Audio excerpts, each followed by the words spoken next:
NBA player prop for the 3rd of January. We're coming off a good day, 6-4. My straight bets. We cashed a lot of live bets today too. We cashed a demon. I think total units profit for the day is 3.18 on straight bets. As you can see, that's including all my live bets and stuff.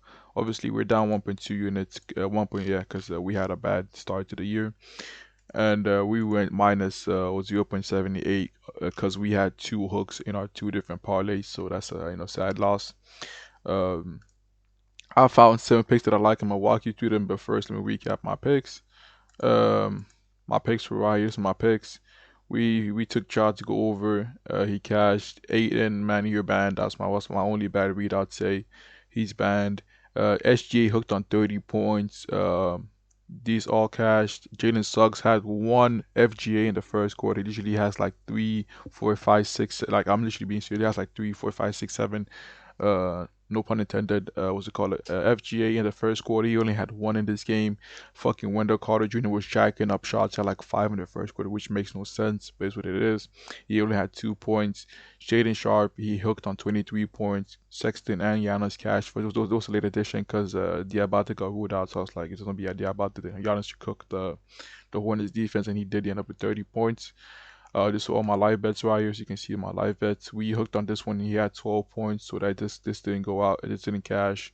Watson, he easily cleared it. DeAndre Hunter, he had 16 points. He went 2 for 7. He went 2 for 7 from the field in the second half, man. Just rough.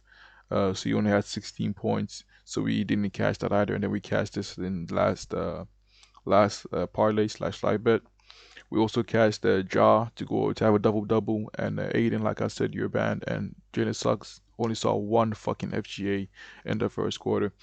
But yeah, let's get to our picks. Also, this is my record right here, 186, 130. Yeah. Anyways, first pick we're taking Ant to go over his RA against the Heat. For 8.5 is only available on Hard Rock. I recommend taking Hard Work as your main book because, well, their lines are so low and they're actually good odds on them. So I'll definitely recommend taking Hard Work. I don't, because I don't live in the U.S. But if your state has it in the U.S., then I'd say please play on Hard Work. Hard Work. They have a good, they're shit. Their bookmakers are actually shit, which makes us, betters, more profitable. Anyways, first pick, we're taking Ant to go over his RA. He has a good matchup. They give up the 26th most RA to his position. Um, they give up the 19 most assists overall. They give it the 27th most rebounds. He played his team last year. He cleared his line. He had 11 and 19. It's the exact same Heat team as last year, but they play much faster, which is much better for us. 8 out of 15 players have gone over the line against this team. I don't know why I'm seeing Jaden Ivey on my screen and Peyton Watson. I'm not looking at the main, like the guards, like the starting guards in teams. Like Jamal Murray had fucking 17 RA, and Nemhard had 19 RA. Quickly had 12. Trae Young went under. Brunson, he cashed us. He cashed. Derek White cashed. I mean they're both playing the same role. So that's kind of tricky. We get to the point. A lot of point guards go over the lines against this Heat team because they play at such a fast pace. A lot of rebounds to be had, point assists to be had. You know what I'm saying, on fast breaks and stuff. So we're taking Ant to go over his 8.5 RA. So our first pick. Our second pick, we're taking Mamu to go over his PR at 15. Oh, it's been bumped to 17, 16. I'll still take it 16. It's still a much lower value. It was at 15.5 for minus 130. Because I usually saw it get bumped on my screen as I went into the fucking line, but you get the point. He has a good matchup against this team. He's played them twice. He had 11 and 18 against this team. So you can see the rebounds in there. He had 11 chances, 6 rebounds, 10 rebound chances, 4 rebounds. Um, he's gonna play at least. You can have him for like 20 minutes in this game because when he plays poorly, he sees 12 minutes. When he plays good, he sees like 20 plus, like 23 plus. So you can put him for like 23 to 25 minutes in this game. With Poto being out, let's put it for 20. Let's put it for 23 minutes. With Poto being out, as you can see, well, no, not Poto, but in general, when he plays 23 minutes plus, he's literally over this 15.5 line in every single game. So we're hoping that he plays good and he gets to see the minutes. He gets to see the the additional minutes that he can have with Porto being out. Um, yeah. So yeah, if I put Porto for example, as you can see, it's basically the exact same thing. Nothing changes. The averages 20, 21 PR. So yeah, you get the point, man. So we're taking Mamu to have a good game. With the minutes, I expect him to see 22 minutes at least because he's gonna play good. It's a good matchup for him. He's gonna go over this. So yeah, that's my first pick. My second pick. I mean to say, my bad. I have no more picks in this game. I think no, I don't. No, I don't. On to the next game. We're fading Danny Avdia to go under his 26.5 points at minus 106 on FanDuel. The matchup is very tough for him. Uh, Grant might be back. That takes usage away from Danny Avdia. Um, this Spurs team, they rank I think, yeah, they rank fifth giving up points in the paint. We can factor that in. Let's say bottom 10 teams giving up points in the paint. He's over this in only 4 out of 7 games, averaging 24 points. But the only reason why it's over in these 4 games is because he had fucking like a tremendous amount of free throws. He had 15 in this game. He had 17 in this game. 23 free throws in this game. You only have 31 points is crazy, and 14 free throws in this game. Like the free throws, they're the only reason why he's gone over against tough matchups. And this Spurs, they rank second giving up free throws in the league. Wemby might also be back. With Wemby in this team, they are like I think they're top two defensive best defensive teams in the league. Um, Also, he also played this team. He's played this team once already this year. He had 37. He had 37 points. But he had 14 free throws first of all. He went 5 for 8 from three, which is kind of hard to replicate. So he has to have a very efficient night to clearly go over his points and have free throws, which I don't see him getting in this game. So we're fading Abdia to go under, with Grant being back on a back to back at home to the Spurs. On the road to the Spurs. I mean to say, man, we're fading Abdia to go under his points. On to the next game where we're taking Max Christie to go over 9.5 points. It's been bumped. It was on Hard Rock right now, but basically DraftKings still has it at 9.5. I'll take it to go over at 9.5. The reason why, after this game, he's been seeing an increased volume in shots. You can see at 9, 12, 12, and 13. Like those are stretch. Ball was not getting shots for some reason. Like no one was passing the ball. Um, and also with Cooper Flag and Davis both being in this game, they're gonna draw defenders towards them, which is gonna leave Max Christie open from three. He can drive. He can get some layups. Like he's a bucket, man. Max Christie is a bucket. I think whenever it's a technical free throw, he's one of the that takes the free throw because he's a really good free throw shooter.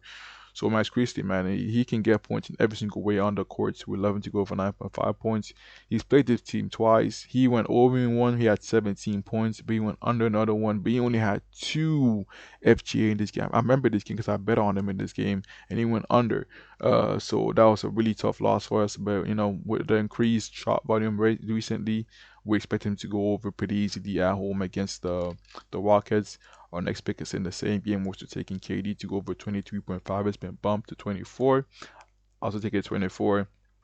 Um, this this Mavs team to give up the 21st most points to pick and roll ball handlers.